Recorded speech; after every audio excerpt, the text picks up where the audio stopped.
മുജാഹിദ് പ്രസ്ഥാനത്തിൽ ഗ്രൂപ്പിസം വന്നപ്പോൾ ഒരു വിഭാഗം പറഞ്ഞു ഹിന്ദു സ്ത്രീകളെ കല്യാണം കഴിക്കാമെന്ന് ഖുർആനിൽ വ്യാഖ്യാനിക്കാവുന്ന ഖുർആനിലുണ്ട്. നമുക്ക് ഹിന്ദു സ്ത്രീകളോട് നമുക്ക് വെറുപ്പില്ല, അവർ മറ്റൊരു മതം, ആ മതം അനുസരിച്ച് അവർ ജീവിക്കുന്നവരാണ്. പക്ഷെ ഇസ്ലാമിന്റെ നിയമപ്രകാരം ഹൈന്ദവ സ്ത്രീകളെ നമുക്ക് കല്യാണം കഴിക്കാൻ പറ്റില്ല. പക്ഷെ ഇതിന് തെളിവായി അവർ ഉദ്ധരിച്ചത് സ്വഹീഹ് ഖുർആനിലുണ്ട്. അഹ്ലു കിതാബ് വേദഗ്രന്ഥം നൽകപ്പെട്ട ആളുകൾ, തൗറാത്തും ഇഞ്ചീലും നൽകപ്പെട്ടവരുടെ പരമ്പരയിൽപ്പെട്ട ആളുകളെ കല്യാണം കഴിക്കാമെന്നുണ്ട്. ആ വാചകം ഖുർആന്റെ വാചകത്തിൽ നടത്തിയെടുത്ത് അതിന്റെ വ്യാഖ്യാനങ്ങൾ പരിശോധിക്കാതെ ഹൈന്ദവ സ്ത്രീകളെ കല്യാണം കഴിക്കാമെന്ന് ഒരു വിഭാഗം ഫത്വ കൊടുത്തു, ഖുർആൻ വ്യാഖ്യാനിച്ചുകൊണ്ട്. മറ്റൊരു വിഭാഗം രംഗത്ത് വന്നു. അവർ രംഗത്ത് വന്നിട്ട് പറഞ്ഞു നമ്മുടെ പ്രതിയോഗി ഗ്രൂപ്പുകളുടെ തല വെട്ടാം ഖുർആൻ പറയുന്നുണ്ട്. വിശുദ്ധ ഖുർആൻ സൂക്തം ഉച്ചരിച്ചുകൊണ്ട് അവർ എഴുതിയതാണ് ഞാൻ ഈ പറയുന്നത്.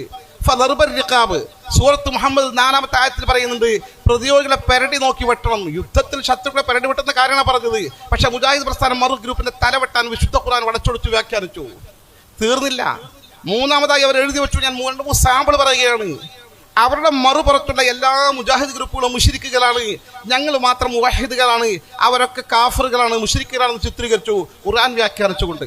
ഇങ്ങനെ ഗ്രൂപ്പുകൾ തിരിച്ചും മറിച്ചും ഖുർആൻ വ്യാഖ്യാനിച്ചുകൊണ്ട്, ഹദീസ് വ്യാഖ്യാനിച്ചുകൊണ്ട് വികൃതമായ ഭീകരമായ ഫത്വകളും വ്യാഖ്യാനങ്ങളുമായി രംഗത്ത് വന്നപ്പോൾ കേരളത്തിലെ മുജാഹിദ് പ്രസ്ഥാനത്തിന്റെ പണ്ഡിതന്മാർ ഗൗരവമായി ആലോചിച്ചു.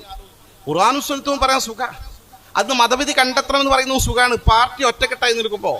പക്ഷെ പാർട്ടി ചിതറിപ്പോയാൽ, ഭിന്നാഭിപ്രായം വന്നാൽ, ഈ തരത്തിൽ അപകടകരമായ ആശയങ്ങൾ മുസ്ലിം സമൂഹത്തിന് മുമ്പിൽ വെച്ചാൽ നമ്മളിതിന്റെ ഉത്തരവാദിത്വം ഏറ്റെടുക്കേണ്ടി വരും. അതുകൊണ്ട് അടിയന്തരമായി നമുക്ക് ഈ കാര്യത്തിൽ തീർപ്പ് കൽപ്പിക്കണമെന്ന് പറഞ്ഞു.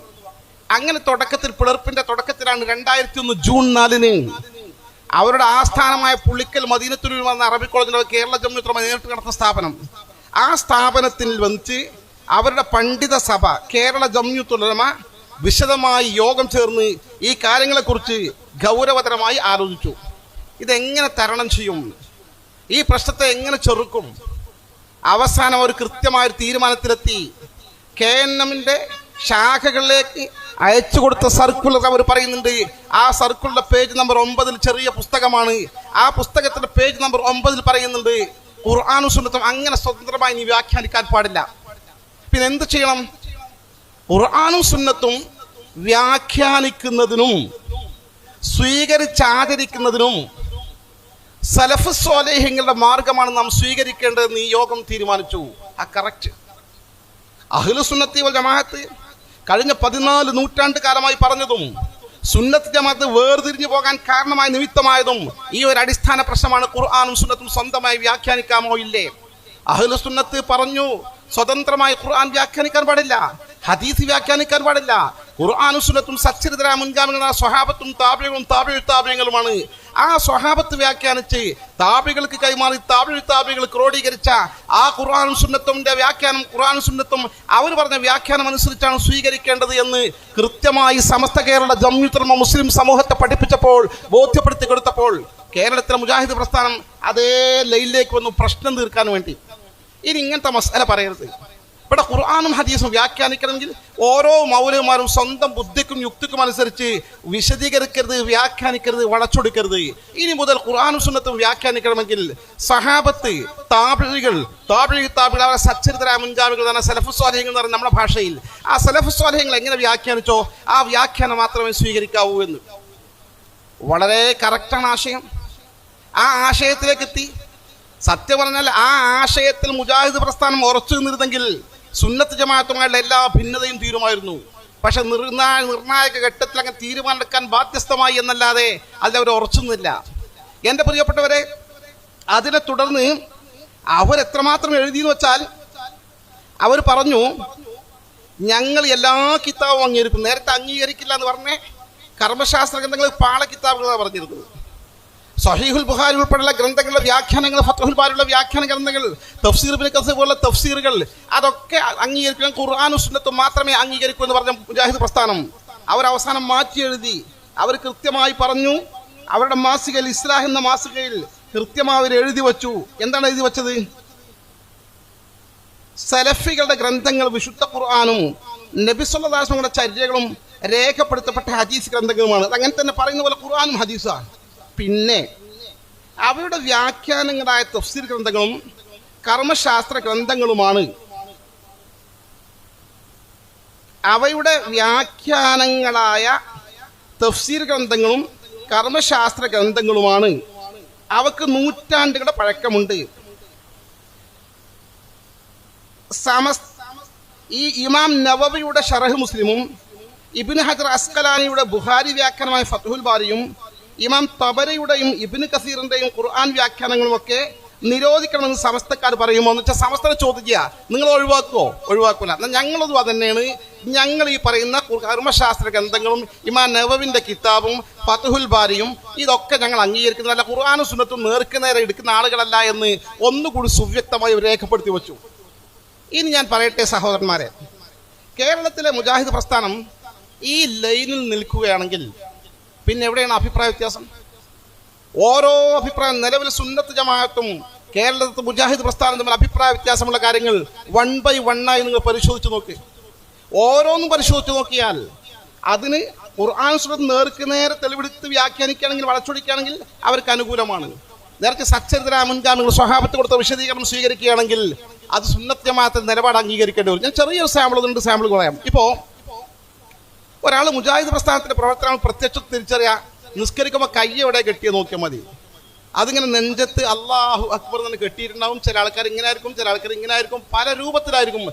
നെഞ്ചത്ത് കെട്ടുന്നവർക്ക് ഏത് ഷേപ്പ് അവർക്കറിയില്ല. കാരണം അത് കിതാബ് ഖുർആൻ കാണണ്ടേ, ഹദീസിൽ കാണണ്ടേ. അതിനെന്താ തെളിവ്? സത്യം പറഞ്ഞാൽ ഇന്ന് നമുക്ക് ലോകത്തെ മുഴുവൻ നിസ്കാരം നേർക്കുനേരെ നോക്കി കാണാൻ സാധിക്കും. ഗൂഗിളിൽ സെർച്ച് ചെയ്താൽ, യൂട്യൂബിൽ സെർച്ച് ചെയ്താൽ കാണാൻ സാധിക്കും. അള്ളാഹുവിൻ്റെ ആലം ദുനിയാവിൽ നെഞ്ചത്ത് കൈകെട്ടുന്ന ഒരു പാർട്ടി, ഞാൻ സാമ്പിൾ പറയാണ്, ദുനിയാവിൽ വേറല്ല ഇവരല്ലാതെ. ഞാൻ ചിലപ്പോൾ ഒരു ഉദാഹരണം പറയാറുണ്ട്. ദുബായ് ഇന്റർനാഷണൽ ബിസിനസ് സിറ്റിയാണ്. അവിടെ ഷെർവാനി പള്ളി എന്ന് മലയാളികൾ വിളിക്കുന്ന ഒരു ഷെർവാനി പള്ളി ഉണ്ട്. വലിയ പള്ളിയാണ്. എല്ലാ വക്തിനും 1000, 2000, 3000, 4000 ആളുകൾക്ക് ജമാഅത്തുണ്ടാവും. അങ്ങനത്തെ പള്ളിയാണ്. ഒരു ബിസിനസ് സിറ്റി എന്ന നിലയിൽ എല്ലാ രാജ്യക്കാരും ഏറെക്കുറെ ഉണ്ടാകും. ലോകത്തെ പല രാജ്യക്കാരും ബിസിനസ് ആവശ്യാർത്ഥം അവിടെ വരും. ഏത് നാട്ടുകാരുണ്ടാവും. അവിടെ നിസ്കരിക്കാൻ കൂടിയാൽ നിസ്കാരം കഴിഞ്ഞിട്ട് നമ്മൾ ആരെങ്കിലും പരിചയപ്പെടണമെങ്കിൽ സലാം പറഞ്ഞിട്ട് അറബിയിലോ ഇംഗ്ലീഷിലോ സംസാരിച്ചാൽ അവരെ പരിചയപ്പെടാൻ സാധിക്കും. മിക്കവാറും അറബിയോ ഇംഗ്ലീഷോ അറിയാത്ത ആളുകൾ ആ മേഖലയിൽ ഉണ്ടാവില്ല, ബിസിനസ്സിൽ വന്ന ആളുകൾ. ഇനി ആരെങ്കിലും നിസ്കാരത്തിൽ ഇങ്ങനെ കൈകെട്ടിയിട്ടുണ്ടെങ്കിൽ അവരെ ചെന്ന് സലാം പറഞ്ഞ് പരിചയപ്പെടണമെങ്കിൽ ഇംഗ്ലീഷിലും സംസാരിക്കണ്ട, അറബിയിലും സംസാരിക്കണ്ട, പച്ച മലയാളത്തിൽ ചോദിച്ചാൽ നിങ്ങളെ നാട് എവിടെയാണ്? പൂനൂരാണെന്ന് പറയും, അല്ലെങ്കിൽ പുളിക്കലാണെന്ന് പറയും, അല്ല അടുത്ത നാട്ടിൽ ഇറങ്ങി 2-3 നാടിൻ്റെ പേര്, ഒരു നാട് പേര് പറയും. കാരണം മലയാളികൾ ഈ കുറച്ച് ആളുകൾ മാത്രമാണ് അള്ളാഹുവിൻ്റെ ആലം ദുനിയാവിൽ ഇങ്ങനെ കൈകെട്ടുന്ന ആളുകൾ. ഇങ്ങനെ ഈ വികലമായ ചിന്താഗതിയിലൊക്കെ അവർ എത്തിച്ചേർന്ന് ഈ ഫത്വയിലേക്ക് എങ്ങനെ എത്തിച്ചേർന്നത്? ഹദീസിന് സ്വന്തം വ്യാഖ്യാനം കൊടുത്തു. ഹദീസിന്റെ ആദരവായ അഷ്റഫുൽ ഖൽഖ് റസൂലുള്ളാഹി മുഹമ്മദ് മുസ്തഫ സ്വല്ലല്ലാഹു അലൈഹി വസല്ലം തങ്ങൾ അവർക്ക് കൈകെട്ടി അലാ സുദ്രിഹി എന്ന് പറഞ്ഞാൽ നെഞ്ചിന്റെ മേൽ കൈകെട്ടി എന്ന് ഹദീസിലുണ്ട്. അപ്പൊ നെഞ്ചിന്റെ മേൽ നല്ല അലാ സുദ്രിഹി എന്നർത്ഥം. പെട്ടെന്ന് നമുക്കൊന്നും അലാ സുദ്രിഹി നെഞ്ചിന്റെ മേൽ എന്നല്ലേ തോന്നും. പക്ഷെ അലാ സുദ്രിഹി എന്ന് പറഞ്ഞാൽ അല എന്നൊക്കെ അറബിയിലെ ഓരോ വാക്കുകൾക്കും വെവ്വേറെ അർത്ഥങ്ങളുണ്ട്. 1, 2, 4 അർത്ഥങ്ങളൊന്നുമല്ല. അല എന്ന് പറഞ്ഞാൽ അറബിയിൽ ഹർഫ് എന്ന് പറയും. ആ ഹർഫിൽ അല എന്ന് ഒരു അർത്ഥം മുജാഹിദ് വെക്കുന്ന അർത്ഥം തന്നെ മേൽ തന്നെ. അലാ സുദ്രിഹി നെഞ്ചിന്റെ മേൽ, അല തോവിലെത്തി മേഷന്റെ മേൽ. നമ്മുടെ മുത്തഅല്ലിമീങ്ങൾക്ക് ആ കാര്യം അറിയാം. എന്നാൽ അലക്ക് ആ അർത്ഥം മാത്രമല്ല, പല അർത്ഥങ്ങളുടെ കൂട്ടത്തിൽ രണ്ടാമത്തെ അലയുടെ അർത്ഥം അടുക്കൽ എന്നാണ്. അടുക്കൽ, അലാ സുദ്രിഹി നെഞ്ചിന്റെ അടുക്കൽ കൈകെട്ടി. അങ്ങനെ അലക്ക് അർത്ഥമുണ്ടോ? അതൊക്കെ വെറുതെ സുന്നികൾ വളച്ചൊടിച്ചുണ്ടാക്കല്ലേ. എൻ്റെ പ്രിയപ്പെട്ടവരെ, വിശുദ്ധ ഖുർആനിൽ പറയുന്നുണ്ട്, വലാ തുസല്ലി അലാ അഹദിൻ മിൻഹും മാത അബദാ വലാ തഖും അലാ ഖബ്രിഹി ഇന്നഹും കഫറൂ ബില്ലാഹി വറസൂലിഹി വമാതു വഹും ഫാസിഖൂൻ. നബിയെ, നിങ്ങൾ ഒരു കാരണവശാലും മയ്യിത്ത് നിസ്കരിക്കാൻ പോകണ്ട. ആ കപട വിശ്വാസികൾക്ക് വലാ തുസല്ലി അലാ അഹദിൻ മിൻഹും മാത അബദാ, അവർ മരിച്ചുപോയ ഒരാൾക്ക് നിങ്ങൾ മയ്യിത്ത് നിസ്കരിക്കണ്ട. വലാ തഖും അലാ ഖബ്രിഹി, അവന്റെ ഖബറിന്റെ അടുക്കുന്നവന് വേണ്ടി പ്രാർത്ഥിക്കുകയും വേണ്ട.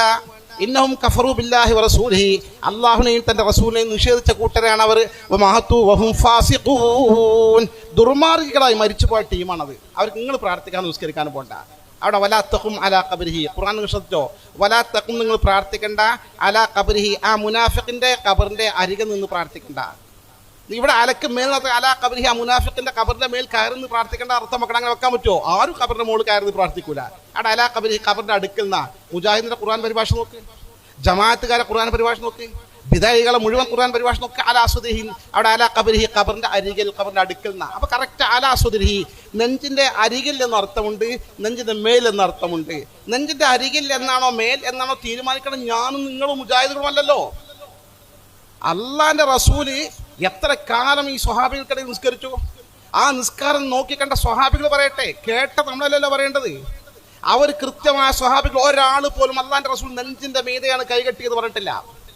വളരെ കൃത്യമായി സ്വഹാബാക്കൾ അത് വിശദീകരിച്ചിട്ടുണ്ട്. എന്ന് മാത്രമല്ല, അത് നെഞ്ചിന്റെ താഴെ പൊക്കിളിന്റെ മീതെ വേറെ ഹദീസുകളുണ്ട് എന്നിട്ട് വിശദീകരിച്ചിട്ട് ഈ സംശയത്തിന് ഇടവരാത്ത വിധത്തിൽ വെറും ഹദീസ് മാത്രം സ്വീകരിക്കുന്ന പോലും തെളിവുകൾ വ്യക്തമാക്കി കൊടുത്തിട്ടുണ്ട്. അവര് എന്താണ് ഇത് കൊടുത്തിട്ടുള്ളത്? ഇതേ വിഷയം ബസ്സാറിന്റെ നിവേദനത്തിൽ മറ്റൊരു ഹദീസ് പറയുന്നു, നബി സല്ലല്ലാഹു അലൈഹി വസല്ലം നിസ്കാരത്തിൽ കൈകെട്ടി എന്താ സ്വദിരിഹി എന്ന് പറഞ്ഞാൽ എന്താ? നെഞ്ചിന്റെ അടുക്കൽ. അതിന് മേൽ അർത്ഥമല്ല. അപ്പൊ ഈ അലാ സ്വദിരിഹിന്റെ അർത്ഥം എന്താ? നെഞ്ചിന്റെ അടുക്കൽ എന്ന് തന്നെ മനസ്സിലായി. വഫൗക സുറത്തി, പൊക്കിളിന്റെ മീതന കറക്റ്റായി ആ സ്ഥലം നെഞ്ചിന്റെയും പൊക്കിളിന്റെയും ഇടയിൽ. ഇതല്ലേ സത്യം? ഈ കാര്യം ഇപ്പൊ മുജാഹിദ് പ്രസ്ഥാനം പറയുന്നത് പുതിയതായി പറയുന്നത് ഖുർആനും സുന്നത്തിനും സ്വഹാബത്തിന്റെ വിശദീകരണം സ്വീകരിക്കണം, സലഫു സ്വാലിഹികളുടെ വിശദീകരണം സ്വീകരിക്കണം എന്നല്ലേ പറഞ്ഞത്. അതും തർക്കം തീർക്കാൻ വേണ്ടി കേരളത്തിലെ മുജാഹിദ് പ്രസ്ഥാനത്തിന്റെ പണ്ഡിത സഭ ഐക്യകണ്ഠേന ഒപ്പിട്ട് അംഗീകരിച്ച തീരുമാനത്തിലാണ് പറയുന്നത്. മാത്രമല്ല ഒന്നുകൂടി അവർ പറഞ്ഞു, ഫത്ഹുൽ ബാരി പോലെയുള്ള ഇമാം നവവിയുടെ പോലുള്ള കിതാബുകളൊക്കെ അംഗീകരിക്കണം. അതൊക്കെ തന്നെ മതവിധികൾ ഞങ്ങൾ അംഗീകരിക്കുന്ന ഖുർആൻ സുന്നത്ത് നേർക്കുനേരം അംഗീകരിച്ചാൽ പോരാന്ന് പറഞ്ഞു. എന്നാൽ ഈ പറഞ്ഞത് ഫത്ഹുൽ ബാരിയിൽ ഇതേ ബുഖാരിയുടെ വ്യാഖ്യാനത്തിൽ ഇവർ പറയുന്ന അംഗീകരിക്കാമെന്ന് പറയുന്ന ഫത്ഹുൽ ബാരി സ്വഹീഹുൽ ബുഖാരിയുടെ വ്യാഖ്യാന ഗ്രന്ഥത്തിൽ കൃത്യമായി പറഞ്ഞു. ഇബ്നു ഹുസൈമ കൃത്യമായി പറഞ്ഞിട്ട് ഇബ്നു ഹുസൈമ റിപ്പോർട്ട് ചെയ്തിട്ടുണ്ട്, മിൻ ഹദീസ് വാഇലിൻ അന്നഹു വലഹുമാ അലാ സദ്രിഹി വൽ ബസ്സാറു ഇൻദ സദ്രിഹി. അവിടെ ബസ്സാർ ഒന്നും കൂടി വ്യക്തമാക്കി റിപ്പോർട്ട് ചെയ്തിട്ടുണ്ട്, ഇൻദ സദ്രിഹി, നെഞ്ചിന്റെ അടുക്കൽ എന്ന് റിപ്പോർട്ട് ചെയ്തിട്ടുണ്ട് എന്ന് ഫത്ഹുൽ ബാരി 3-ാം വല്ല് 157-ാം പേജിൽ രേഖപ്പെടുത്തിയിട്ടുണ്ട്. ഇനി ഞാൻ നിഷ്പക്ഷമായി ചോദിക്കട്ടെ സുഹൃത്തുക്കളെ, കേരളത്തിലെ മുജാഹിദ് പ്രസ്ഥാനം ഏറ്റവും അവസാനം ഐക്യകണ്ഠേന തീരുമാനിച്ച, അത് പണ്ഡിത സഭ അംഗീകരിച്ച ഖുർആനും സുന്നത്തിനും സ്വഹാബികൾ കൊടുത്ത വിശദീകരണം, താബികൾ കൊടുത്ത വിശദീകരണം, സലഫു സ്വാലിഹീൻ കൊടുത്ത വിശദീകരണമാണ് അംഗീകരിക്കേണ്ടത് എന്ന് രേഖപ്പെടുത്തി വെച്ചു. എന്ന് മാത്രമല്ല, ഫത്ഹുൽ ബാരി പോലുള്ള മറ്റ് കർമ്മശാസ്ത്ര ഗ്രന്ഥങ്ങളിൽ ക്രോഡീകരിക്കപ്പെട്ട മതനിയമങ്ങളാണ് യഥാർത്ഥ മതനിയമങ്ങൾ എന്ന് പഠിപ്പിക്കുമ്പോൾ ഈ വിഷയം സത്യം പറഞ്ഞാൽ മുജാഹിദ് ഒന്നിടെ ഇറങ്ങി വരണ്ടേ, നെഞ്ചത്തിന് കൈ മാറ്റി താഴേക്ക് കെട്ടണ്ടേ. ദീനാണ് എങ്കിൽ, അല്ല നമ്മൾ രാഷ്ട്രീയ പാർട്ടിയെ പോലെ ഇപ്പൊ തൽക്കാലം ഈ പാർട്ടി നിൽക്കുക, ഇവിടെ നമുക്ക് കുറച്ച് പ്രശ്നം പരിക്കൊക്കെ പറ്റുമെങ്കിൽ കുറച്ചും കൂടി നമ്മുടെ കാര്യങ്ങൾ നടക്കുക, അങ്ങേ പാർട്ടി നല്ലത്, ഇങ്ങനെ ചിന്തിക്കാൻ ദീന് പറ്റില്ല സഹോദരന്മാരെ. ദീൻ എന്നാണ് അള്ളാഹുവിന്റെ, ഞാൻ നേരത്തെ അള്ളാഹു തന്റെ അടിമകൾക്ക് വേണ്ടി വരച്ച് കാണിച്ച് ക്രോഡീകരിച്ച് തന്ന നിയമങ്ങളും ചട്ടങ്ങളുമാണ് ദീൻ. ആ ദീനിൽ നിസ്കാരത്തിൽ കൈകെട്ടേണ്ട നെഞ്ചിന്റെ താഴെയാണെന്ന് ഖണ്ഡിതമായി മുജാഹിദ് പ്രസ്ഥാന തീരുമാനം അനുസരിച്ച് തന്നെ പറയുമ്പോൾ സത്യത്തിൽ മുജാഹിദ് പ്രസ്ഥാനത്തിന് അബദ്ധം പറ്റിയില്ലേ, തെറ്റുപറ്റിയില്ലേ? തെറ്റുപറ്റിയാൽ തിരുത്തണ്ടേ. ഇത് മാത്രമല്ല, ഓരോ വിഷയങ്ങളും ഇങ്ങനെ തന്നെയാണ്. സുന്നത്ത് ജമാഅത്തും മുജാഹിദ് പ്രസ്ഥാനവും തമ്മിൽ തർക്കത്തിലിരിക്കുന്ന അധിക വിഷയങ്ങളും ഇങ്ങനെ തന്നെയാണ്. ഇപ്പൊ സുബഹിന്റെ ഖുനൂത്ത്, സുന്നികൾ സുബഹിക്ക് സുന്ദരമായി ഖുനൂത്ത് ഓതും, യാതൊരു സംശയമല്ല. അല്ലാഹുവേ നീ നേർമാർഗം കാണിച്ചു കൊടുത്ത ആളുകളെ കൂട്ടത്തിൽ ഈ സാധുക്കളായ ഞങ്ങൾക്കും നേർമാർഗത്തിലാക്കി തരണമേ. അല്ലാഹുവേ നീ സുഖം നൽകിയ ഒരുപാട് നല്ല ഭാഗ്യവാന്മാരുണ്ട്, ആ കൂട്ടത്തിൽ ഈ സാധുക്കളായ ഞങ്ങൾക്കും സുഖം നൽകണമേ. അല്ലാഹുവേ നീ ഏറ്റെടുത്ത ആളുകളെ കൂട്ടത്തിൽ ഞങ്ങളെ കാര്യങ്ങളും നീ ഏറ്റെടുക്കണമേ. അല്ലാഹുവേ ഞങ്ങൾക്ക് സകലമാനക്കളും ബറക്കത്ത് നൽകണമേ. ബറക്കത്ത് പ്രധാനമാണ്. ഇങ്ങനെ സുന്ദരമായ പ്രാർത്ഥന സുബ്ഹിക്ക് എണീറ്റ് നടത്തുന്ന പ്രാർത്ഥനയാണ് ഖുനൂത്ത്. ഈ ഖുനൂത്ത് 4 മദ്ഹബിൽ ക്രോഡീകരിച്ചെടുത്ത് 2 മദ്ഹബിൽ സുന്നത്താണ്, 2 മദ്ഹബിൽ സുന്നത്തില്ല. നമ്മൾ ഷാഫി മദ്ഹബിൽ സുന്നത്താണ് നമ്മൾ ചൊല്ലുന്നു. എന്നാൽ സുന്നത്തില്ല എന്ന് പറയുന്ന മദ്ഹബാണ് മുജാഹിദ് കൂട്ടിയാൽ പോരെ, കൂട്ടാൻ പറ്റൂല. മുജാഹിദ് പറഞ്ഞ സുന്നത്തില്ല എന്നല്ല.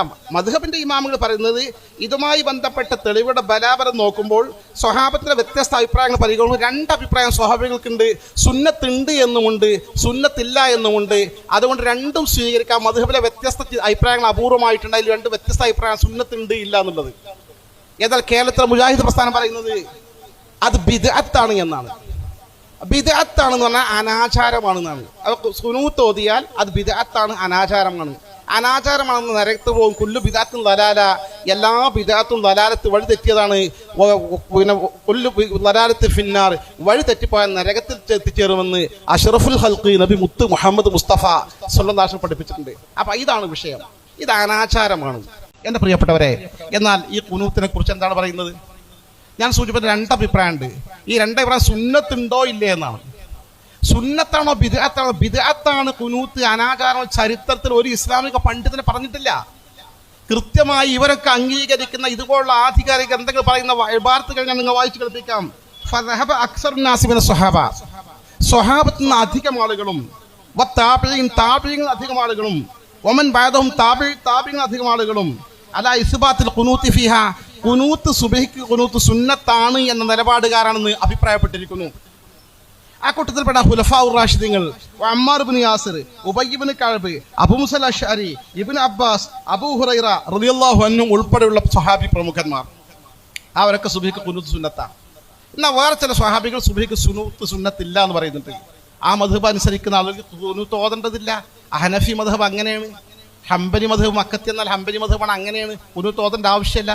പക്ഷെ ഇത് ബിദ്അത്താണ്, ഇത് അനാചാരമാണെന്ന് പറയുന്ന അത്യന്തം അപകടകരമായ വാദമാണല്ലോ കേരളത്തിലെ മുജാഹിദ് പ്രസ്ഥാനത്തിന്. ഇനി അവർക്ക് മാറി ചിന്തിച്ചൂടെ? അവരല്ലേ ഈ തർക്കം തീർക്കാൻ വേണ്ടി എഴുതി വെച്ച 2001 ജൂൺ 4 പുളിക്കൽ മദീനത്തുൽ അറബി കോളേജിൽ ചേർന്ന കേരള ജംഇയ്യത്തുൽ ഉലമയുടെ നിർവാഹക സമിതി തീരുമാനിച്ച് എഴുതി വെച്ചത് ഖുർആനും സുന്നത്തും വ്യാഖ്യാനിക്കുന്നതിനും സ്വീകരിച്ചാചരിക്കുന്നതിനും സലഫുസ് സ്വാലിഹീങ്ങൾ സച്ചരിതരായ മുൻഗാമികളുടെ മാർഗമാണ് സ്വീകരിക്കേണ്ടത് എന്ന് ഈ യോഗം തീരുമാനിച്ചിരിക്കുന്നു എന്ന് എഴുതി വെച്ച് KNM സർക്കിൾ കൊടുത്തില്ലേ ശാഖകളിലേക്ക്. ആ ശാഖ നടപ്പാക്കിയാൽ ഇനി മുജാഹിദ് പ്രസ്ഥാനത്തിന്റെ ആശയത്തിൽ ഖുനൂത്ത് നിലനിൽക്കേണ്ടതിൽ അവർക്ക് സുന്നത്ത് ജമാഅത്തിലേക്ക് മടങ്ങി വരാൻ സാധിക്കും. സിമ്പിളായിട്ട്. വാശി പിടിക്കേണ്ട വിഷയമല്ല, അഭിമാനബോധം ഈ വിഷയത്തിൽ ആവശ്യമില്ല. മരിച്ചു പോകുമ്പോൾ ഖബറിലേക്ക് ഞാൻ, എൻ്റെ ഖബറിലേക്ക് ഞാൻ മാത്രമാണ്. ഇത് ഗൗരവത്തിൽ ചിന്തിക്കണം. മുറ്റി ഇരുൾ അക്കബറിൽ അടങ്ങും നാൾ മൂഫർ ബദീരീങ്ങൾ കാവലിലേക്കല്ലാ. നമ്മുടെ പഴമക്കാർക്കൊക്കെ വലിയ ചിന്തയായിരുന്നു, ഖബറിനെ കുറിച്ചായിരുന്നു ചിന്ത. ആ മുറ്റി ഇരുൾ ഖബറിലേക്ക് പടച്ചോനെ ഒറ്റയ്ക്ക് പോണ സമയത്ത് ഞാനൊക്കെ ബദരീങ്ങളെ സ്നേഹിക്കുന്ന ആളുകളാണ്. കൂട്ടത്തിൽപ്പെട്ട ആ ബദരീങ്ങളെ പിൻബലം കിട്ടോ, മദത് കിട്ടോ, മൗനത്ത് കിട്ടോ, ഇതൊക്കെയാണ് ഒരു പ്രാർത്ഥനകൾ. ഗൗരവമുള്ള വിഷയമാണ് മരണം, അപ്പുറത്ത് രക്ഷപ്പെടൽ. എൻ്റെ പ്രിയപ്പെട്ടവർ, അവിടെ രക്ഷപ്പെടണമെങ്കിൽ നമ്മൾ ദീനിന്റെ യഥാർത്ഥ മാർഗം ഏതാണ്? മദ്ഹബ് മാറിക്കോ, കുഴപ്പമില്ല. നിങ്ങൾ ഷാഫി മദ്ഹബിൽ ഉറച്ചു നിൽക്കണം, യാതൊരു താല്പര്യവും ഇസ്ലാമിലില്ല. ഷാഫിയാകാം, ഹനഫിയാകാം, ഹംബലിയാകാം, മാലിക്കിയാകാം, ഒരു തർക്കമല്ല. ഇന്ന് ഷാഫി, നാളെ ഹനഫി, അങ്ങോട്ട് മാറിയാലും കുഴപ്പമില്ല. ഈ മതപരമായ നിയമങ്ങൾ ചട്ടക്കൂടിൽ ഒതുങ്ങി നിന്നുകൊണ്ട് മദ്ഹബുകൾ എങ്ങനെയും മാറി മാറി സ്വീകരിക്കാം. പക്ഷെ ഖുർആനും സുന്നത്തിനും ആ സച്ചരിതരായ മുൻഗാമികൾ ക്രോഡീകരിച്ചു വെച്ച, സ്വഹാബത്ത് വിശദീകരിച്ചു കൊടുത്ത വ്യാഖ്യാനങ്ങൾ അനുസരിച്ച് ക്രോഡീകരിക്കപ്പെട്ട കർമ്മശാസ്ത്ര ഗ്രന്ഥങ്ങൾ സ്വീകരിക്കാതെ സ്വന്തമായി ഖുർആനും സുന്നത്തും മുജാഹിദിന്റെ കുറച്ച് മുമ്പുള്ള ആളുകൾ വഴിതെറ്റിപ്പോയി എന്നുള്ളതിന്റെ പേരിൽ എല്ലാവരും ഇനി ഇപ്പോഴും വഴി തെറ്റണോ? സഹോദരന്മാരെ, നിങ്ങൾ ഗൗരവമായി ചിന്തിച്ചു നോക്ക്. ഞാൻ വേറൊരു ഉദാഹരണം പറയാം. എന്താണ് ഉദാഹരണം? തറാവിഹ് നിസ്കാരത്തിന്റെ കാര്യം. റമദാൻ വരാൻ പോകുക. തറാവിഹ് നിസ്കാരത്തിന്റെ കാര്യമൊക്കെ പറഞ്ഞാൽ ഒന്ന് നിഷ്പക്ഷമായി ഇത്തിരി നേരം ചിന്തിച്ചാൽ എൻ്റെ മുജാഹിദ് പ്രവർത്തകന്മാർക്ക് വഴിമാറി ചിന്തിക്കാൻ സാധിക്കും. നബി സല്ലല്ലാഹു അലൈഹി വസല്ലം തങ്ങൾ തറാവിഹ് 8 നിസ്കരിച്ച പണ്ട് കുറെ കാലം സലഫികൾ പറഞ്ഞു. പിന്നെ പറഞ്ഞു 11 പറഞ്ഞു. 8, 3, 11 ആദ്യം പറഞ്ഞു, പിന്നെ 11 പറഞ്ഞു. പിന്നെ പറഞ്ഞു തറാവിഹ് നമ്മൾ നിസ്കാരം തന്നെയല്ല, വിത്ർ തന്നെയാണ് തറാവിഹ്. അത് റമദാനിലാവുമ്പോൾ 11 എല്ലാവരും പരമാവധി നിസ്കരിച്ചത്. വിത്റിൽ ഏറ്റവും കൂടുതൽ 11. ഒരു റക്അത്ത് തറാവിഹ് നിസ്കരിച്ചാലും തറാവിഹ് എന്നുള്ള പുതിയ വാദം പറഞ്ഞു. ഇങ്ങനെ മാറി മാറി പറയാം. എന്തോ ഒരു കഷ്ടമാണ്. അള്ളാൻ്റെ ദീനല്ലത്. അള്ളാഹു നിശ്ചയിച്ച് വരച്ച് കാണിച്ചു തന്ന മത നിയമങ്ങൾ ഒരെണ്ണം വെട്ടിമാറ്റാൻ എങ്ങനെ ധൈര്യം വരിക? കുറേ എണ്ണം പോട്ടെ, ഒരെണ്ണം മാറ്റിയിട്ട് നമ്മളെ വക പരിഷ്കരിച്ചിട്ട് അതല്ല നിയമം ഇങ്ങനെയാണ് എന്ന് പറയാൻ എങ്ങനെ ധൈര്യം വരും? ആ അള്ളാഹു അല്ലേ നമുക്ക് ജീവൻ തന്നത്? ആ അള്ളാഹു തല്ലേ നമ്മളെ ജീവിപ്പിക്കുന്നത്? ആ അള്ളാഹു അല്ലേ നമുക്ക് റിസ്ക് നൽകുന്നത്? ആ അള്ളാഹു അല്ലേ നമുക്ക് ആഫിയത്ത് നൽകുന്നത്? ആ അള്ളാഹു അല്ലേ ഭൗതികമായ സുഖ സൗകര്യങ്ങളൊക്കെ നൽകുന്നത്? എന്നിട്ട് അള്ളാഹുവിൻ്റെ പരിശുദ്ധമായ ദീനിൽ കൈവച്ചുകൊണ്ട് ചിലത് വെട്ടുമാറ്റാനും ചിലത് കൂട്ടിച്ചേർക്കാനും സ്വതന്ത്രമായി വളച്ചൊടുക്കാനും എങ്ങനെ സാധിക്കും സഹോദരന്മാരെ, ബിദഈ പ്രസ്ഥാനത്തിന്റെ പ്രവർത്തകന്മാർക്ക്? ഞാൻ നിഷ്പക്ഷമായി വിനയപൂർവ്വം ഉണർത്തുകയാണ്. ഈ പറയുന്ന തറാവിഹിന്റെ കാര്യത്തിൽ നിങ്ങൾ ആദ്യം പറഞ്ഞ നിലപാടാണെങ്കിൽ തറാവീഹ് 20 വേണ്ടെങ്കിൽ തോന്നിയ മാതിരി ചെയ്യുക. കാരണം ഖുർആനും സുന്നത്തും നേർക്കുനേരെ നോക്കി അങ്ങനെ സ്വന്തം വ്യാഖ്യാനിക്കുക. എന്നാൽ പുതിയ നിലപാട് അങ്ങനെയല്ലല്ലോ. ഖുർആനും സുന്നത്തും സ്വീകരിക്കുന്നതിനും വ്യാഖ്യാനിക്കുന്നതിനും സ്വീകരിച്ചാചരിക്കുന്നതിനും സച്ചരിതരായ സലഫിന്റെ മാർഗമാണ് നമ്മൾ സ്വീകരിക്കേണ്ടത് എന്ന് തീരുമാനിച്ചു കഴിഞ്ഞാൽ, എൻ്റെ പ്രിയപ്പെട്ടവരെ, ഈ ഖുർആനും സുന്നത്തും അനുസരിച്ച് സ്വഹാബത്ത് എത്ര റക്അത്ത് നിസ്കരിച്ചു എന്നല്ലേ നോക്കേണ്ടത്. സ്വഹാബത്ത് എത്ര നിസ്കരിച്ചു? വളരെ കൃത്യമായി സ്വഹീഹായ ഹദീസിൽ പറയുന്നു, അനിസ്സാഇബ് ഇബ്നു യസീദ് സ്വഹാബി റളിയല്ലാഹു അൻഹു അന്നഹു ഖാൽ കാനു യഖൂമുന അലാ ഹദി ഉമർ ബിൻ ഖത്താബ്, അവർ ഉമർ ബിൻ ഖത്താബ് റളിയല്ലാഹുവിന്റെ കാലഘട്ടത്തിൽ തറാവീഹ് നിസ്കരിച്ചിരുന്നു. ഫീ ഷഹ്ർ റമദാൻ, റമദാൻ മാസത്തിൽ 20 റക്അത്ത് 20 റക്അത്ത് നിസ്കരിച്ചിരുന്നു. ബൈഹഖി. എന്നിട്ട് ഞാനല്ല പറയുന്നത്, സുന്നികളെ കിതാബിലല്ല പറയുന്നത്, ഈ പറഞ്ഞു കേട്ടോ മുജാഹിദ് പ്രസ്ഥാനത്തിന്റെ പ്രസിദ്ധീകരണത്തിൽ എഴുതി വെച്ചിട്ടുണ്ട് ഇതിന്റെ സനദ് സ്വഹീഹാണെന്ന്. ആ ഹദീസ് ദുർബലാണെങ്കിൽ ആ പറയും ഹദീസ് ദുർബലാണ്, പറ്റൂല, അങ്ങോട്ട് തള്ളണം ഇങ്ങോട്ട് തള്ളണം. എന്നാൽ ഇവർ എഴുതി വെച്ചതാണ് ഈ ഹദീസിന്റെ സനദ് സ്വഹീഹാണെന്ന് ഇമാം നവവി റളിയല്ലാഹു അൻഹു ഖുലാസയിൽ പറഞ്ഞിട്ടുള്ളതായി മുല്ല അലിയുൽ ഖാരി റഹ്മഹുല്ല പറയുന്നുണ്ട്. അൽ മുർഷിദ് പുസ്തകം 1 പേജ് നമ്പർ 384. നോക്ക് നിങ്ങൾ, ഈ ഹദീസിന്റെ സനദ് സ്വഹീഹ. മഹാനായ ഉമർ ഫാറൂഖ് റളിയല്ലാഹുവിന്റെ കാലഘട്ടത്തിൽ മദീനയിലെ മസ്ജിദ് നബവിയിൽ തറാവീഹ് 20 റക്അത്താണെന്ന് ആധികാരികമായി ഖണ്ഡിതമായി നിസ്കരിച്ച് സ്വഹാബത്ത്. അങ്ങനെ ഉമർദാൻ ഒറ്റക്കല്ല നിസ്കരിക്കുക, അന്നത്തെ സ്വഹാബികൾ ഒരുമിച്ചാണ് നിസ്കരിക്കുക. അവർ 20 റക്അത്താണ് നിസ്കരിച്ച് സ്ഥിരപ്പെടുകയും അന്ന് തൊട്ട് ഇന്നോളം 20 റക്അത്ത് നിസ്കരിച്ചവരെന്ന് നമുക്ക് നേർക്കുനേരെ നോക്കിക്കാണാൻ സാധിക്കുകയും ചെയ്യുന്നുവെങ്കിൽ, എൻ്റെ പ്രിയപ്പെട്ടവരെ, പുതിയ നിലപാടനുസരിച്ച് കേരളത്തിലെ മുജാഹിദ് പ്രസ്ഥാനം തിരുത്തേണ്ടതില്ലേ? നിഷ്പക്ഷമായി പറയൂ, ഇതിന് മറുപടി പറയാമല്ലോ. ജീവിതത്തിൽ മാറ്റം വരുത്തുക. നിങ്ങൾ സംഘടന തടസ്സമാണെങ്കിൽ നിങ്ങൾ സംഘടനയോട് പറയേണ്ട, നിങ്ങൾ സ്വകാര്യ ജീവിതത്തിൽ മാറ്റം വരുത്തിക്കോ. സംഘടനയുടെ വഴിക്ക് ഈ സംഘടന നാളെ രക്ഷിക്കാൻ നിങ്ങൾ വരില്ല. നിങ്ങളെ രക്ഷപ്പെടുത്താൻ അള്ളാഹുവിന്റെ പരിശുദ്ധമായ ദീൻ ഇത്ര കൃത്യമായി സുവ്യക്തമായി കേരളത്തിൽ സമസ്ത കേരള ജംഇയ്യത്തുൽ നിങ്ങൾ പഠിപ്പിച്ചു തരുമ്പോൾ അത് ചിന്തിക്കാനും അത് ശരിയാണെങ്കിൽ ഉൾക്കൊള്ളാനുള്ള ബാധ്യത നിങ്ങൾക്ക് ദീനാണിത്. ദീൻ അമാനത്താണ്. അതാണ് ഈ ക്യാമ്പയിന്റെ ഹെഡിങ്. എൻ്റെ പ്രിയപ്പെട്ടവരെ, വിശ്വാസപൂർവ്വം നമുക്ക് ഏൽപ്പിച്ച് കൈമാറിപ്പോകുന്ന കാര്യം അത് സമൂഹത്തിന് കൈമാറുമ്പോൾ ആർക്കും നമുക്ക് നിഷ്പക്ഷമായി കാര്യങ്ങൾ വിലയിരുത്തി ശരിയാണ്, തെളിവുണ്ട് എന്ന് ബോധ്യപ്പെട്ടാൽ അത് സ്വീകരിക്കാൻ ഞാനും നിങ്ങളും ബാധ്യസ്ഥരാണ്. ഇത് പ്രശ്നം സീരിയസാ, വളരെ ഗൗരവതരാ. ഇതല്ലേ സത്യം? ഈ സത്യം ഇങ്ങനെ നിലനിൽക്കെ ഇങ്ങനെ ഓരോ കാര്യം ഞാൻ എണ്ണി പറയുന്നില്ല. ഓരോ കാര്യം നമ്മൾ തർക്കത്തിലിരിക്കുന്ന ഓരോ ചില്ലി മസാലകളും ഗൗരവമുള്ള മസാലകളും ഒക്കെ എവിടെ നിൽക്കുന്നോ? സ്വഹാബത്ത്, താബിഈകൾ, ആ ഉത്തമ തലമുറകൾ ഖുർആനും ഹദീസും വ്യാഖ്യാനിച്ച് എന്ത് പറഞ്ഞോ അതാണ് മദ്ഹബിന്റെ കിതാബുകളുള്ളത്. അത് സ്വീകരിക്കാമെന്ന് വെച്ചാൽ കഴിഞ്ഞാൽ പ്രശ്നം തീർന്നു. നമുക്ക് സുന്നത്ത് ജമാഅത്തിലേക്ക് തിരിച്ചു വരാനുള്ള സരണി ഒരുങ്ങി, വഴിയൊരുങ്ങി.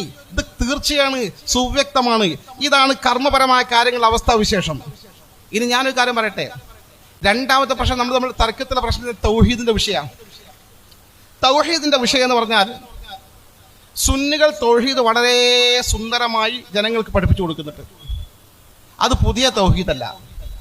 അത് അബൂന അബുൽ ബഷർ ആദം അലൈഹിസ്സലാത്തു വസ്സലാം മുതൽ നബിയുൽ മുസ്തഫ മുഹമ്മദുൻ സ്വല്ലല്ലാഹു അലൈഹി വസല്ലം വരെയുള്ള അമ്പിയാക്കൾ മുസ്ലിം സമൂഹത്തിന് പഠിപ്പിച്ച് കൈമാറിപ്പോന്ന തൗഹീദാ. അഖീദയിൽ മാറ്റല്ല. ശരീഅത്തിൽ നബിമാർക്കിടയിൽ മാറ്റം വന്നിട്ടുണ്ട്. മാറ്റമില്ലാതെ മുന്നോട്ട് പോയ ഒരു നിയമമാണ് വിശ്വാസപരമായ കാര്യങ്ങൾ. അതങ്ങനെ തന്നെ ചേഞ്ച് ഇല്ല തൗഹീദ്. വമാ അർസൽനാ മിൻ ഖബ്ലിക മിർ റസൂൽ ഇല്ലാ നൂഹി ഇലൈഹി അന്നഹു ലാ ഇലാഹ ഇല്ലാ അന ഫഅബ്ദൂൻ. നബിയെ, നിങ്ങൾക്ക് മുമ്പ് ഒരു പ്രവാചകനെയും നാം നിയോഗിച്ചിട്ടില്ല. അദ്ദേഹത്തിന് സന്ദേശം നൽകിയിട്ടല്ലാതെ ലാ ഇലാഹ ഇല്ലാന, ഞാനല്ലാതെ ഇലാഹ ഇല്ല, ഫഅബ്ദൂൻ, ഇബാദത്ത് എനിക്ക് മാത്രം, ലാ ഇലാഹ ഇല്ലല്ലാഹ്, അല്ലാഹു അല്ലാതെ ഇബാദത്തിന് അർഹനില്ല. വളരെ കൃത്യമാണ് തൗഹീദിന്റെ ആയത്ത്, തൗഹീദിന്റെ വചനം. ലാ ഇലാഹ ഇല്ലല്ലാഹ്, അതാ കലിമത്ത് തൗഹീദ്. അല്ലാഹു അല്ലാതെ ഇബാദത്തിന് അർഹനേ ഇല്ല എന്ന്. ഇത് സുന്നികൾ സുന്ദരമായി പഠിപ്പിച്ചിട്ടുണ്ട്. പൂർവ്വകാലത്ത് മുതൽ പഠിപ്പിച്ച് മാറ്റമില്ലാതെ പഠിപ്പിച്ചു പോരുന്ന രീതിയാണ് ലാ ഇലാഹ ഇല്ലല്ലാഹ്. മുജാഹിദും ജമാഅത്തും പറഞ്ഞ അർത്ഥമൊക്കെ കൃത്രിമമായി കെട്ടിച്ചമച്ചുണ്ടാക്കിയ ലാ ഇലാഹ ഇല്ലല്ലാഹ്. അവിടെ തന്നെ പോയില്ല കാര്യം. അടിസ്ഥാനം ഈമാൻ നേരെയാണ്ട. ഈമാൻ നേരെയാണെങ്കിൽ ലാ ഇലാഹ ഇല്ലല്ലാഹ് കൃത്യമായിട്ട് അംഗീകരിക്കണ്ടേ? ഒരാൾ ഇസ്ലാമിലേക്ക് വരികയാണെങ്കിൽ അയാൾ ആദ്യമായി അംഗീകരിക്കപ്പെട്ട തൗഹീദാണ്. ഏകവചനം പഠിപ്പിക്കണ, തൗഹീദിന്റെ വചനം പഠിപ്പിക്കല. അശ്ഹദു നിങ്ങൾ കണ്ടില്ലേ ലോകത്ത് പുതുമുസ്ലിങ്ങൾ ഇസ്ലാമിലേക്ക് വരുന്നത്? ബ്രിട്ടനിലും അതുപോലുള്ള പാശ്ചാത്യ നാടുകൾ, യൂറോപ്പിലും അമേരിക്കയിലുമൊക്കെ ആളുകൾ അഭ്യസ്തവിദ്യരാളെ കൂട്ടം കൂട്ടമായി ഇസ്ലാമിലേക്ക് ഒഴുകിക്കൊണ്ടിരിക്കുക. ഈ പുതിയ കാലഘട്ടത്തിൽ ഇന്റർനെറ്റ് യുഗത്തിൽ ഗൂഗിൾ സെർച്ച് ചെയ്ത് ഇസ്ലാമിനെ കുറിച്ച് സമഗ്രമായി പഠിക്കാൻ നിർബന്ധിതമാകുമ്പോൾ ഇത് സുന്ദരമായ വ്യവസ്ഥിത മനസ്സിലാക്കിയ ആളുകൾ ഇസ്ലാമിക്ക് ഇങ്ങനെ വരിക. ഓരോരുത്തരും കെലിമ ചൊല്ലിക്കൊടുക്കുന്നുണ്ട്. അവിടെ ഇമാമാർ കെലിമ ചൊല്ലിക്കൊടുക്കുന്നു. അഷ്ഹദു അല്ലാ ഇലാഹ ഇല്ലല്ലാഹ് വഅഷ്ഹദു അന്ന മുഹമ്മദർ റസൂലുള്ളാഹ്. അർത്ഥം ചൊല്ലിക്കൊടുക്കുക. അഷ്ഹദു ഞാൻ സാക്ഷി, അല്ലാ ഇലാഹ ഇല്ലല്ലാഹ് അല്ലാഹു അല്ലാതെ ഇബാദത്തിന് അർഹനേ ഇല്ല എന്ന്. വഅഷ്ഹദു ഞാൻ സാക്ഷി, വഅന്ന മുഹമ്മദർ റസൂലുള്ളാഹ് മുഹമ്മദ് നബിയാണ് നിശ്ചയം അള്ളാഹുവിന്റെ ദൂതൻ, അള്ളാഹിന്റെ സന്ദേശവാഹകനാണ് മുഹമ്മദ് നബി. ഈ രണ്ട് കാര്യങ്ങൾക്ക് ഞാൻ സാക്ഷി എന്ന് പറഞ്ഞാൽ അംഗീകരിച്ച് പ്രഖ്യാപിച്ച ആൾ മുസ്ലിമായി. അതിന്റെ ഫസ്റ്റ് വാചകം എന്താ? അഷ്ഹദു അല്ലാ ഇലാഹ ഇല്ലല്ലാഹ് അല്ലാതെ ഇബാദത്തിന് അർഹനില്ല. അത് നേർക്കുനേരെ മനസ്സിലാക്കിയിട്ടില്ലെങ്കിൽ നമ്മുടെ ഈമാന്റെ കാര്യം എന്തായിരിക്കും? നമ്മൾ കുറെ നിസ്കരിച്ചിട്ട്, കുറെ നോമ്പെടുത്തിട്ട്, കുറെ സക്കാത്ത് കൊടുത്തിട്ട്, ഒരുപാട് പാവങ്ങളെ സഹായിച്ചിട്ട് നല്ല മുജാഹിദ് പ്രവർത്തകന്മാരുണ്ട്. പക്ഷേ എൻ്റെ ഈമാൻ നേരെയായിട്ടില്ലെങ്കിൽ എൻ്റെ സഹോദരന്മാരെ നമ്മുടെ അവസ്ഥ എന്തായിരിക്കും? അഷ്ഹദു അല്ലാ ഇലാഹ ഇല്ലല്ലാഹ്ക്ക് ഞാൻ ചോദിക്കട്ടെ, കേരളത്തിലെ മുജാഹിദ് പ്രസ്ഥാനം പറയുന്ന അർത്ഥം, കേരളത്തിലെ ജമാഅത്തെ ഇസ്ലാം പറയുന്ന അർത്ഥം, അങ്ങനെ ഒരു അർത്ഥം ഖുർആനിലോ ഹദീസിലോ ഈ പറയുന്ന സച്ചരിതരായ മുൻഗാമികൾ പറഞ്ഞതായോ ഏതെങ്കിലും ഇമാമികൾ പറഞ്ഞതായോ പൂർവികനായ ഒരു പണ്ഡിതനെ പറഞ്ഞതായിട്ടോ ഒരു തെളിവുണ്ടെങ്കിൽ ആ നിമിഷം അംഗീകരിക്കാൻ തയ്യാറാണ്. പരിശോധിച്ചാണ് പറയുന്നത്. അങ്ങനെ കണ്ടിട്ടില്ല. കൃത്രിമമായി കെട്ടിച്ചമച്ചുണ്ടാക്കിയ സുന്നികളെ മുശ്രിക്കാക്കി ചിത്രീകരിക്കാനുള്ള സൗകര്യത്തിന് വേണ്ടി ഒരു കൃത്രിമമായ അർത്ഥം. എന്താ അർത്ഥം? അഷ്ഹദു അല്ലാ ഇലാഹ ഇല്ലല്ലാഹ് ഞാൻ സാക്ഷി, അല്ലാ ഇലാഹ ഇല്ലല്ലാഹ് മുജാഹിദിന്റെ അർത്ഥം മറഞ്ഞ വഴിക്ക് ഉപകാര ഉപദ്രവം ചെയ്യാൻ കഴിയുന്നവൻ ഇല്ലേ ഇല്ല ഇല്ലല്ലാഹ് അല്ലാഹു അല്ലാതെ. നമുക്ക് തോന്നും ശരി തന്നെയല്ലേ, കുഴപ്പമില്ലല്ലോ, മറഞ്ഞ വഴിക്ക് തന്നെ അള്ളാഹു ഉപകാരം ചെയ്യുന്നത്, മറഞ്ഞ വഴിക്ക് തന്നെയല്ലേ അള്ളാഹുവിന്റെ ഉപദ്രവം ആപത്ത് വരുന്നത്. ആ മറഞ്ഞ വഴിക്ക് ഉപകാര ഉപദ്രവം ചെയ്യാൻ കഴിയുന്നവൻ അള്ളാഹു അല്ലാതെ മറ്റാരുമില്ല എന്ന് ഞാൻ സാക്ഷി വഹിക്കുന്നു. തികഞ്ഞ അബദ്ധമാണത്, ഭീമാബദ്ധമാണത്, ഗുരുതരമായ തെറ്റാണ് ഈ ആശയം. ഈ ആശയം എന്തിനാ പറയണെന്നറിയോ? ഇവരിങ്ങനെ പറഞ്ഞുണ്ടാക്കിയത്. ഇതാരാ ലോക ചരിത്രത്തിൽ ആദ്യമായി ഇങ്ങനെ അർത്ഥം വെച്ചതെന്നറിയോ? ഈ 1935 മരിച്ച സയ്യിദ് റഷീദ് റിള എന്ന മുജാഹിദ് പ്രസ്ഥാനത്തിന്റെ പണ്ഡിതനാണെന്ന് അവകാശപ്പെടുമ്പോൾ ഇപ്പോൾ മുജാഹിദ് പിളർന്നപ്പോൾ മുജാഹിദിലെ വലിയ വിഭാഗം പറയുന്നത് ബ്രിട്ടീഷുകാരുടെ ചാരനായിരുന്നു, മുസ്ലിങ്ങൾക്ക് നിയോഗിക്കപ്പെട്ടാന്ന് പറയുന്നത് ആ റഷീദ് റിള എന്ന് പറഞ്ഞത്. ഈ അർത്ഥം 1935 100 കൊല്ലമായിട്ടില്ലല്ലോ, ഇത് 2025 90 കൊല്ലം സമസ്ത രൂപീകരിക്കുന്ന ശേഷമാണ് ഈ പുതിയ അർത്ഥം ലോകത്ത് പഠിപ്പിച്ചത്. അതിന് മുമ്പ് ഇങ്ങനെ അർത്ഥമല്ല. ഈ അർത്ഥം പറഞ്ഞാൽ മെച്ച മുജാഹിദ് എന്താണോ? മറഞ്ഞ വഴിക്ക് ഉപകാര ഉപദ്രവം ചെയ്യാൻ കഴിയുന്നവൻ അള്ളാഹു മാത്രം. അപ്പൊ നമ്മൾ ജീവിതത്തിൽ ഒരു അവസരം കിട്ടി, ഹജ്ജിന് പോകാൻ അവസരം കിട്ടി. അള്ളാഹു സുബ്ഹാനഹു വ തആല നമുക്കൊക്കെ ജീവിതത്തിൽ ഒരിക്കലും ഹജ്ജ് എന്ന പുണ്യകർമ്മം ചെയ്യാനുള്ള തൗഫീഖ് നില അനുഗ്രഹിക്കുമാറാകട്ടെ. വലിയ ഭാഗ്യം. അങ്ങനെ ഹജ്ജിന് പോകുന്ന സമയത്ത് എന്തായാലും നമ്മൾ മദീനത്ത് പോകും. ഹജ്ജിന്റെ ഭാഗമൊന്നുമില്ല മദീനയിൽ പോകല്. നമ്മളെ കരളിന്റെ കഷ്ടമായ മുത്ത് മുഹമ്മദ് മുസ്തഫ സല്ലല്ലാഹു അലൈഹി വസല്ലം റൗളാ ശരീഫിന് മുമ്പിൽ ചെന്നിട്ട് ആ ഹുജറത്തുൻ നബവിയുടെ മുന്നിൽ ചെന്നിട്ട് അള്ളാഹിന്റെ റസൂലിന്റെ ആ ഇങ്ങനെ നേർക്കുനേരെ ആ ഖബറിന്റെ ഭാഗമായിട്ട് ഒരു ദ്വാരമുണ്ട്. ആ ദ്വാരത്തിന് നേരെ അസ്സലാമു അലൈക യാ ഹബീബല്ലാഹ് എന്ന് പറഞ്ഞ കുറച്ച് സലാമൊക്കെ പറഞ്ഞിട്ട് നമ്മൾ പറയും യാ റസൂലല്ലാഹ്, ജീവിതത്തിൽ ഒരുപാട് നിങ്ങൾ പറഞ്ഞ് എതിരായി ചെയ്തിട്ടുണ്ട് കേട്ടോ, എനിക്ക് വേണ്ടി നിങ്ങൾ അള്ളാഹിൻ്റെ ഒന്ന് പറയേണ്ട ദോഷം പുറത്തരാൻ അള്ളാഹിൻ്റെ റസൂലിനോട് സഹായം തേടി. അള്ളാഹിൻ്റെ റസൂൽ അത് കേട്ടിട്ട് എന്ത് ചെയ്തു? നമുക്ക് പ്രാർത്ഥിച്ചു, നമ്മുടെ കാര്യം നേരെയായി കിട്ടി. ഇപ്പം മറഞ്ഞ വഴിക്ക് അള്ളാഹിൻ്റെ റസൂൽ ഉപകാരം ചെയ്ത്. ഇങ്ങനെ റസൂലുള്ളാഹിക്ക് മറഞ്ഞ വഴിക്ക് ഉപകാരം ചെയ്യാൻ സാധിക്കുമെന്ന് വിശ്വസിച്ചാൽ അവർ മുശ്രിക്കാണ്. കാരണം ലാ ഇലാഹ ഇല്ലല്ലാഹ്ക്ക് എതിരായി, ലാ ഇലാഹ ഇല്ലല്ലാഹ് അംഗീകരിക്കൽ തൗഹീദ്, അതിനെതിരെ പറഞ്ഞാൽ മുശ്രിക്, പറഞ്ഞാൽ വിശ്വസിച്ചാൽ മുശ്രിക്. അങ്ങനെ മഹാത്മാക്കളോട് സഹായം തേടുന്ന, അവരിന്ന് ബറക്കത്ത് കിട്ടുമെന്ന് പ്രതീക്ഷിക്കുന്ന അത്തരം മുഅ്മിനീങ്ങളായ അഹ്ലുസുന്നത്ത് വൽ ജമാഅത്ത് ജനകോടികളെ മുശ്രിക്കുകളാക്കാൻ വേണ്ടി കൃത്രിമമായി മുജാഹിദ് പ്രസ്ഥാനം കെട്ടിച്ചമച്ചുണ്ടാക്കിയ അർത്ഥമാണ് മറഞ്ഞ വഴിക്ക് ഉപകാര ഉപദ്രവം ചെയ്യാൻ കഴിയുന്നവൻ അള്ളാഹു മാത്രമെന്ന അർത്ഥം. ഇത് നിസ്സാര വിഷയമല്ല കേട്ടോ. കലിമത്ത് തൗഹീദിന്റെ അർത്ഥത്തിലാണ് ഈ കൃത്രിമം കാണിച്ചിരിക്കുന്നത്. ഞാൻ പറഞ്ഞല്ലോ 1935 അന്തരിച്ച സയ്യിദ് റഷീദൊക്കെ മുമ്പ് ചരിത്രത്തിൽ ആരെങ്കിലും ഒരാൾ ഇങ്ങനെ അർത്ഥകൽപ്പന നടത്തിയിട്ടുണ്ടെങ്കിൽ ആധുനിക കാലത്ത് തുടങ്ങിയ പരിപാടിയാണുള്ളത്. ഉണ്ടെങ്കിൽ തെളിവ് കൊണ്ടുവരും, സ്വീകരിക്കാം. ഇല്ലല്ലോ. ഒന്ന് നിഷ്പക്ഷമായി ചിന്തിക്കൂ എൻ്റെ മുജാഹിദ് സഹോദരന്മാരെ. ഇത് ഗൗരവമുള്ള വിഷയമല്ലേ, ഈമാന്റെ വിഷയമല്ലേ, നമ്മുടെ ആഖിറം രക്ഷപ്പെടേണ്ട വിഷയമല്ലേ. എന്നാൽ ഇങ്ങനെ അർത്ഥം വച്ചാൽ എന്താ പ്രശ്നം?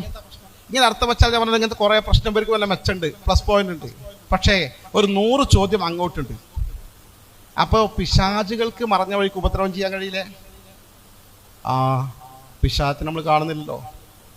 അപ്പം അവൾ കുടുങ്ങി. കാരണം അങ്ങനത്തെ ഹദീസ് ബുഖാരി തന്നെ ഉണ്ട്. ബുഖാരി ഒന്നും തള്ളാൻ പറ്റുമല്ലോ. ടോയ്ലറ്റിൽ പ്രവേശിക്കുമ്പോൾ ബിസ്മില്ലാ അല്ലാഹുമ്മ ഇന്നി അഊദു ബിക മിനൽ ഖുബുസി വൽ ഖബായിസ് ചൊല്ലുന്ന സുന്നത്ത. ബുഖാരിൻ്റെ ഹദീസാ. ബിസ്മില്ലാ എന്താ അർത്ഥം? അള്ളാഹുവിൻ്റെ പേരിൽ. ഇന്നി അഊദു ബിക അല്ലാഹു, നിന്നോട് ഞാൻ അഭയം ചോദിക്കുന്നു, മിനൽ ഖുബുസി ആൺപിശാചുകളുടെ ഉപദ്രവത്തിൽ നിന്ന്, വൽ ഖബായിസി പെൺപിശാചുകളുടെ ഉപദ്രവത്തിൽ നിന്നും. ഓ, ടോയ്ലറ്റിൽ ആൺപിശാചുകളും പെൺപിശാചുകളും ഉണ്ട്, അവർ ഉപദ്രവിക്കും ചെയ്യും. നമ്മൾ പിശാചിനെ കാണുന്ന പറഞ്ഞ വഴിക്ക് ഉപദ്രവിക്കാൻ കഴിയും. പിശാചിന് വന്നില്ലേ, അപകടമാണല്ലോ. അപ്പം മുജാഹിദിന് വ്യാഖ്യാനം മാറ്റി എഴുതി. അവരുടെ ബുഖാരി പരിഭാഷയിൽ കൊടുത്ത അർത്ഥം, ഇവിടെ ആൺപിശാച്ചുകൾ പെൺപിശാച്ചുകൾ എന്നതിന് ആൺ കൊതുകുകൾ പെൺ കൊതുകുകൾ എന്ന അർത്ഥം വെക്കേണ്ടതാണ്. കാരണം ടോയ്ലറ്റിൽ കൊതുക ഉണ്ടാകുക. കാരണം ഇവർക്ക് പിടിച്ചു നിൽക്കാൻ തൽക്കാലം ഇവർ കൊടുക്കണം. അത് കണ്ണും ചിമ്മി ചെയ്യുക ഒരു മൗലവി അങ്ങനെ എഴുതുമ്പോഴേക്ക്. കാരണം മറഞ്ഞ വഴിക്ക് പിശാചിന് ഉപദ്രവം ചെയ്യാൻ കഴിയില്ല. ജിന്നിനോ ഉപകാരം ചെയ്യാൻ കഴിയും, ഉപദ്രവം ചെയ്യാൻ കഴിയും. എത്രയേ ജിന്നു കൂടി ആൾക്കാരുണ്ട് മറഞ്ഞ വഴിക്ക് കാര്യങ്ങൾ മനസ്സിലാക്കുന്നു, പറഞ്ഞു കൊടുക്കുന്നു. അത് സ്വീകരിക്കാൻ പറ്റൂല. അതൊക്കെ ജിന്നോ, അതൊക്കെ കാട്ടിലെ ഒരു തരം ആദിവാസികളാണ് ജിന്ന്. അല്ല പ്രത്യേക ജിന്ന് എന്ന വിഭാഗമല്ല. അല്ലെങ്കിൽ ജന്ന എന്ന അറബിയിൽ മറഞ്ഞു എന്നർത്ഥം. ജിന്ന് എന്ന് പറഞ്ഞാൽ മറഞ്ഞ തരം ജീവികൾ എന്ന് പറഞ്ഞാൽ അത് രോഗാണുക്കളൊക്കെ, ജറാസീം എന്ന് പറയുന്ന അറബിയിൽ അതാണ്. അല്ലാത്ത ജിന്ന് എന്ന വർഗ്ഗമല്ല. ഞാൻ 100 കൂട്ടം ക്രമപ്രശ്നങ്ങളുണ്ടായി. അപ്പൊ ജിന്നും ശൈത്താനും ഇല്ല എന്ന് പറയേണ്ടി വന്നു. ആരും ഉപദ്രവമല്ല. ആ മലക്ക് ഉപകാരം ചെയ്യുന്ന ഖുർആനിൽ തന്നെയല്ലേ. ബദറിൽ മലക്കുകൾ 5000 മലക്കുകൾ, 3000 മലക്കുകൾ, 1000 മലക്കുകൾ, ഇങ്ങനെയൊക്കെ ഖുർആനിലുണ്ട്. മലക്കുകളെ സഹായം കിട്ടിയിട്ടുണ്ടല്ലോ, ഖുർആൻ പറയുന്നുണ്ടല്ലോ. അപ്പൊ അതിന് വളച്ചൊടുക്കും, വേറെ വ്യാഖ്യാനം കൊടുക്കും. പിടിച്ചു നിൽക്കാൻ കഴിയാതെ വന്നപ്പോൾ കേരളത്തിൽ മുജാഹിദ് പ്രസ്ഥാനം ഇതിന്റെ പേരിൽ ആശയപരമായി രണ്ടായി പിളർന്നു. മുജാഹിദ് എങ്ങനെ ഒന്നിപ്പിക്കാൻ നോക്കിയാലും തൗഹീദിന്റെ വിഷയത്തിൽ ഒന്നിപ്പിക്കാൻ കഴിയുന്നില്ല. ആദ്യം പിളർന്ന 2 ഗ്രൂപ്പ് KNM മടവൂർ ഗ്രൂപ്പുമാണ്. ഈ KNM മടവൂർ ഗ്രൂപ്പിനെ യോജിപ്പിക്കാൻ വേണ്ടി നമ്മുടെ ഉമറാക്കൽപ്പെട്ട പ്രമുഖന്മാരായ പ്രത്യേകിച്ച് മുസ്ലിം ലീഗ് നേതാക്കൾ കഠിനാധ്വാനം ചെയ്ത് 2 കൂട്ടരെ യോജിപ്പിച്ചു. ഒരു ഐക്യ സമ്മേളനം കോഴിക്കോട് നടത്തി. 2 കൂട്ടർ നമ്മുടെ അടിസ്ഥാനപരമായ തർക്കം എന്താണ്? ഈ മറഞ്ഞ വഴിക്ക് ഉപകാര ഉപദ്രവം ചെയ്യാൻ അള്ളാഹു അല്ലാത്തൊരു കഴിയോ ഇല്ലേന്നാ. കഴിയൂല എന്ന് വരെ തൗഹീദിന്റെ അർത്ഥമാണ്. പക്ഷേ മറഞ്ഞ വഴി അല്ല എന്നാണ് വളച്ചൊടുക്കൊരു വിഭാഗം. അതൊക്കെ മറഞ്ഞ വഴിയല്ല, അതൊക്കെ നമുക്ക് തെളിഞ്ഞ വഴി തന്നെയാണ്. അതൊക്കെ ജിന്നും പിശാചും ഇവിടെ ഉള്ളതിനെ നമ്മൾ കാണില്ല എന്നേ ഉള്ളൂ എന്നൊക്കെ പറഞ്ഞ് വളച്ചൊടുക്കും.